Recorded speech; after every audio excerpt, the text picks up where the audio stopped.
Hey guys, welcome to another video, and today we are going to make stuffed butternut squash. So this is a butternut squash. I know a lot of people are kind of scared with squashes, they don't know what to make. It is very hard to cut into. That's the only thing I would say about it, but trust me, when you see this recipe you're going to want to try it because it's delicious. I already made it a couple weeks ago when we went camping. We had like a mock Thanksgiving kind of fall weekend, and so we made all these fall type foods. So I made it and it was so good, so I'm making it for Thanksgiving this weekend. So stay tuned and we will see how it turns out. Okay, before we get into it, I have to ask you guys something, and I'd like you to comment and tell me your thoughts because I bought this shirt on Amazon. So you can see it's a super cute top. It was only $3. It was on clearance. But then I got it and it looks like a pajama top. Like it's, I don't know, the way it kind of looks like a pajama. So I don't know if I'm planning to wear this anyways as a regular shirt. I'm not going to wear it as pajamas, but let me know your thoughts. If you think it looks like a pajama top or a normal top, I'm probably going to do my own thing anyways, but I'd like to know what everyone else is thinking. So comment below and let me know. Thanks. What we're going to do is cut this bad boy open. So if you do have a hard time cutting any kind of squash, you can microwave it for like a minute just to soften it up, to make it easier to cut into. But I'm going to see if I can first, and if not, then I'll microwave it. So this is not as hard. I made spaghetti squash the other day and that I had to microwave because it was just too hard to cut into, and I'm not that strong. So as long as you have a good knife, this actually is definitely not as hard to cut into. This is what it looks like when you see the inside. Like this. So basically this is the part that you eat and this is the part that you don't. So it's kind of like pumpkin or spaghetti squash. So there's like a hard part that will cook and get softened, and then this part. So we're just going to scoop this part out. So get yourself a good spoon.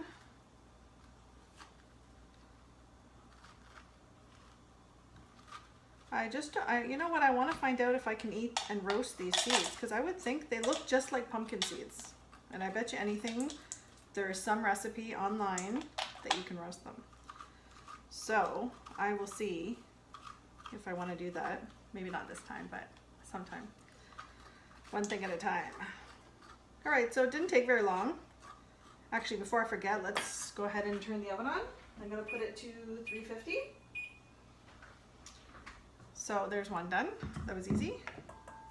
Do the other one.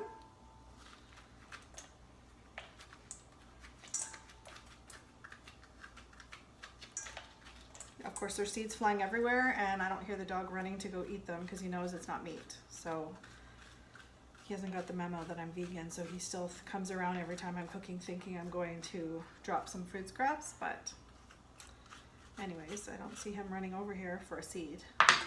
Okay, so these are done. So now we are going to put them on a cookie sheet upside down with olive oil and cook them until they're tender. All right, so we have a nice cookie pan, and I put a little parchment paper just so it doesn't make too much of a mess. And we're going to drizzle a little olive oil. I have a feeling that you could make these without oil, but I don't know, I'm just gonna put, because I am cooking this for a bunch of people. If it was probably just me, I would try to make it a little healthier, but you know, when you're with a crowd, I don't know, not everyone's on the health wagon, so let's just do it the usual way. So a little bit of olive oil. Gotta remember to flip them over.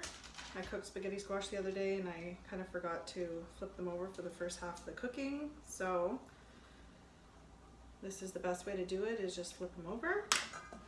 And we'll wait till the oven heats up and then we'll put them in, and it's probably gonna be about between 40 and 50 minutes depending on when they get tender. So I guess every oven's different. I have mine at 350. You could probably put a little bit higher if you are in a rush, but I just like to go a little bit slower and cook it nice and smooth. All right, so while we're waiting for the oven to heat up, we're just gonna put this over here. We're gonna get the rice going. So I actually have jasmine rice that we're gonna use, but you can use any rice. You can even use quinoa if you want, or any other kind of grain. So I'm going to make rice. I really don't measure, which is probably not a good thing, but if it doesn't get cooked, then I add more water. Just kind of wing it. You want to make enough, probably like 2 cups of rice. All right, so we are sauteing the onions and also garlic and carrots, because it is kind of like a stuffing, right? We are stuffing a butternut, so you think stuffing like a turkey. Celery, and then we're going to put some of the cooked butternut squash inside the stuffing also. So we'll just wait for that to cook. All right, so just trying to make sure you guys can see me here. Kind of a weird angle to see the cooking, but you will see the finished product. So that's good. So the onions are getting almost translucent now. I'm going to go ahead and throw the garlic in and probably throw everything else in because these take a long time anyway. Carrots, and we got celery chopped up. I used about 2 stalks of celery, and I used about 3 medium-sized carrots. Then we're going to get the seasoning. All right, so I'm going to use some vegetable bouillon cubes. I'm going to probably put, I have 2, so I'm going to use 2. Perfect. So I'm just going to go ahead and toss that into our sauteed veggies.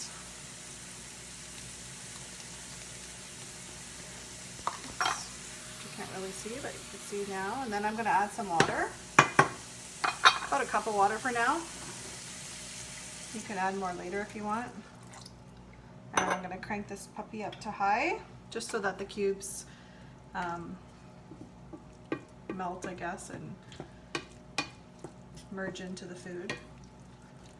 All right, so we're just going to let that simmer. Now we're going to add a couple more seasonings. I just have Himalayan salt, I have black pepper, and I have rosemary, and I have some thyme, because we always have thyme, right? So we're going to put some in like that.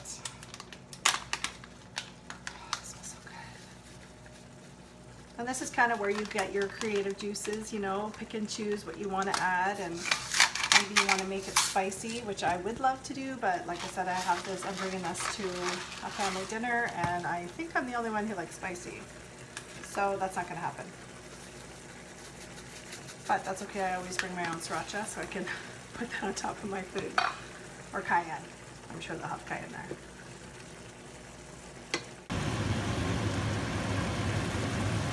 So I decided that I will just put a little bit of cayenne just to see. Probably no one's going to notice. I'm just going to do a little shake.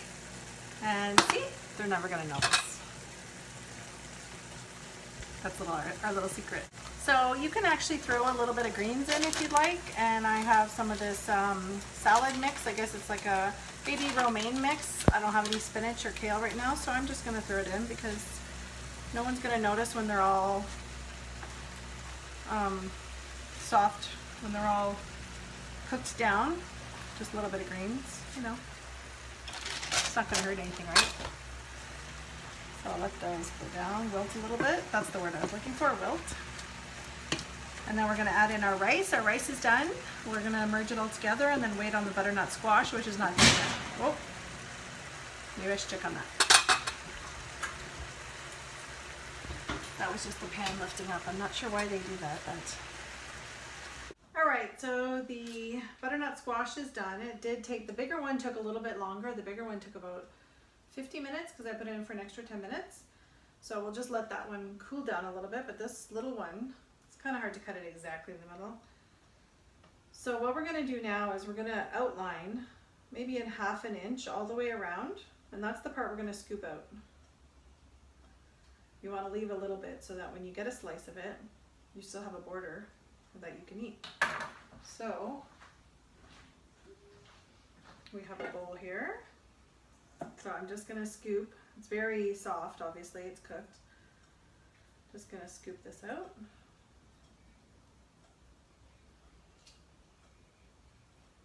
Some people do like to make this a little bit sweet, like putting brown sugar on it, maple syrup.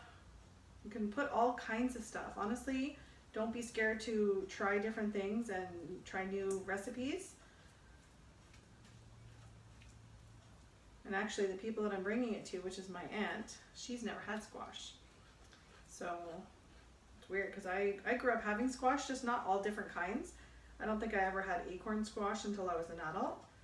But honestly, squash can be so cheap when it's in season. So it really is the best time to try it.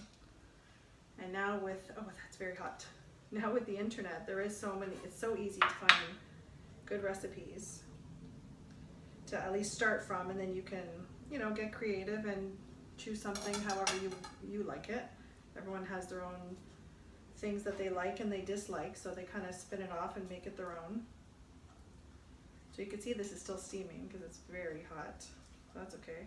Basically what we're going to do is put all this cooked butternut squash into the rice mixture with the veggies, and that'll give it so much flavor. And then we're going to stuff these two, and then we'll tie it up together to kind of keep it like kind of looking like a roast. Some people might want to have this as their centerpiece. Maybe you're not into turkey, or you're trying to be meat free, or you are vegan, vegetarian. Lots of people want something else to be like the main event for their Thanksgiving. So I'll just see if I can get it all. You don't want to poke a hole through, so just be careful when you're scraping, because I can see the bottom, but I don't want to go too deep. And then some of the stuff, you can see the different in texture, so just keep some of it there. There. So that's what our, here, I'll hold this one up so you can see what it looks like. All right, so I have this aluminum foil on the counter here because we're gonna kind of put it all up together, put the string around it, wrap it, and then I'm just gonna seal it in tin foil because I wanna be able to bring it to where I'm having Thanksgiving, and then we can just pop it in the oven and it'll be easy breezy. So right now you're just gonna cut a couple of strings, kind of big enough so that it can go around, because there's basically two halves and then stuffed, so you don't wanna be short. So I'm just gonna cut 3 for now. And I'll just put it under, but I'm not gonna tie it. Obviously I haven't stuffed it yet, but just to make it easier when I'm handling it, so I don't need to call the hubby or the teenager for assistance. Although it would be nice to have assistant chef, assistant cook. All right, so here's the rice. We have the rice mixture with the veggies. I'm going to mix up the butternut squash that we just took out of here. So this is just one, so it's gonna be plenty. Even though it's not into little pieces, as you stir it around, it kind of mixes it up and kind of, you know, makes it a little bit stick together, kind of makes it into like a sticky rice. So even though I used, what rice did I use? Jasmine rice, I think. But like I said, you can use rice, you can use quinoa, but you know, if you use something that if it didn't have this binder, which is the butternut squash, once you go to assemble it, it's just gonna fall everywhere. So you really need something to kind of keep it together, which this is turning out perfectly, and it smells so good.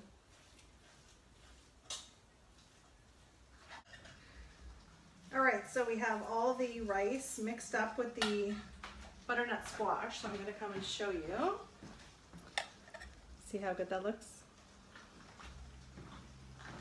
So I ended up making the whole rice, so I know that I'm obviously not going to be able to stuff all that in here, but honestly the rice smelled so good that I figured I will saute some more vegetables and add some more of that vegetable bouillon cube, and then kind of double the rice batch because it is so good. So now we're just going to scoop it. So we already have this emptied. So it's really not going to take very many scoops, but you kind of want to pack it in there because you want it to be a nice hearty meal. See how it's kind of sticking together? And that's because of the squash. I'm trying to pack in as much as I can. It doesn't matter if it overflows because I'm going to put the top part on and that has a little cavity. So I'm actually going to try to, yeah, see if I can add a little bit more. You could stuff both halves and then try to put it together, which is what I did last time I made this, but it was a little bit messy. So I'm trying to maybe stuff the biggest one and then just tie the top one on top.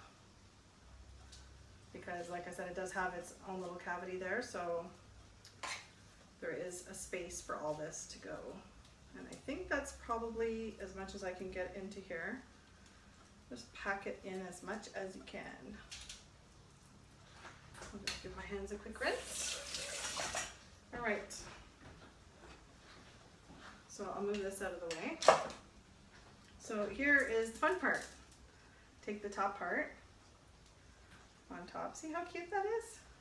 Actually, you know what? There's a little pocket here. Just gonna put a little scoop. Just this bottom part because it's a little bit bigger, big hole. Maybe I'll just stick a little bit in. Just don't want to have a huge mess, but let's see how much I can pack in. Okay, so I just made it level. I didn't stuff it as much as this one. So now I'm just gonna put on top. Wow, look at that. So now is the fun / tricky part. So you got your string already ready. And 1 words of wisdom. So the last time I made this, I only used the 3 strings, but obviously there was more than 3 slices in the squash. I actually made 2. So this time I'm going to try to make one kind of like for every slice. So you kind of picture you would give, you know, an inch or whatever of slice, because it is a big piece. So I'm probably going to put a couple more pieces of string. But at least this kind of brings it together, and then I can add some more in the middle. I can obviously cut these little ends off, just for aesthetic reasons. Oops, I think that one fell off, so I'll just tuck that one back on. So now I'm just going to cut maybe 3 more, because there's, I don't know how many this would serve, about 6 to 8 people.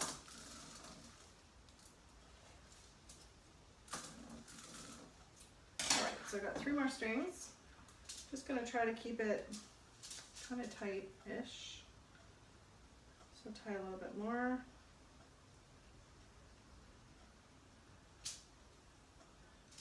Now how is this for a centerpiece at Thanksgiving? Especially when so many people are scared to cook squash, or don't know how to cook it, or have never tried it. So what better way to show up to a Thanksgiving dinner with something different that people haven't tried before, and then they try it and they, you know, it's delicious and it's super healthy for you.